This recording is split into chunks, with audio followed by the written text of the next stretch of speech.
Good morning, my dear brothers and sisters. Every disciple sent by Jesus for a mission must have these 3 P's in his or her life. Tatlong P's.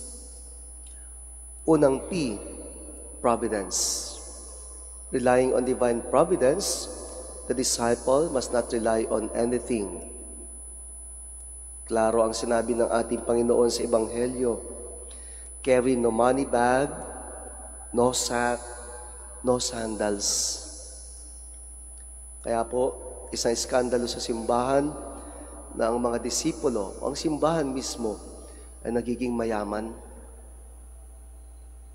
Yung pinagsama ang pagkikita negosyo, ang pinagkikitaan ang reliyon, ang pagpapalaganap ng Ebanghelyo, hindi kaaya-ayang tingnan. When somebody becomes rich or focuses to be rich in preaching the word or being a disciple, it becomes scandalous. Kaya kapag ang simbahan ay naging mukhang mayaman, it betrays its identity as the church of the poor, church for the poor. It now becomes church for the rich. Yun bang gagawin na pagkakakitaan at gagawing negosyo ang relihiyon, ang Ebanghelyo, kontra sa mission ng isang alagad ni Kristo. Providence is number 1 that gives joy in preaching the word, that makes us truthful as His disciples. Unang P, we trust in God's providence. Second P is peace. A disciple of Jesus is a lover of peace. Anong sabi niya dito sa Ebanghelyo? Into whatever house you enter, first say, peace to this household. The disciple of Jesus is a lover of peace, and he works for peace. He does not sow hatred, hostility, animosity, or does not even use violence to promote the gospel. Kaya kapag kami nakita kayo na alagad ni Kristo, na walang ibang binabanggit kundi away, division, fake yan. Because the disciple preaches the kingdom of peace. He should be a lover of peace. At pangatlong P, the life of a disciple is a life of protests.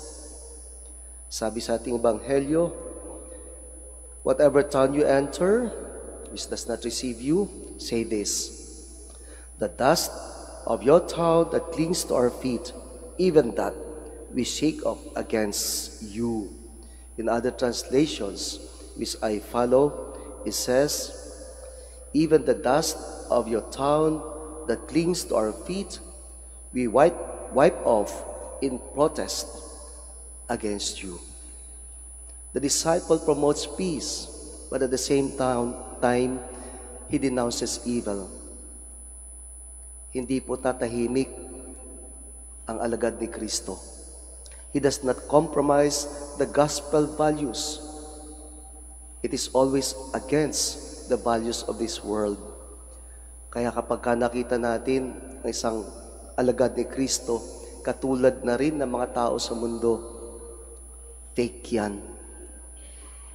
The life of the disciple is a sign of protest to the values of this world. Mga kapatid, meron na ba tayo nitong tatlong P? PPP. The providence, the trust that we have on that we are peace-loving disciples, and that our life is a sign of protest to the world. We pray for these 3 things as disciples of the Lord. Medyo malayo pa tayo. Siguro papunta na tayo doon. But that would be something that we need to experience if we want to be not fake, but genuine disciples of the Lord. Good luck. Medyo mahirap.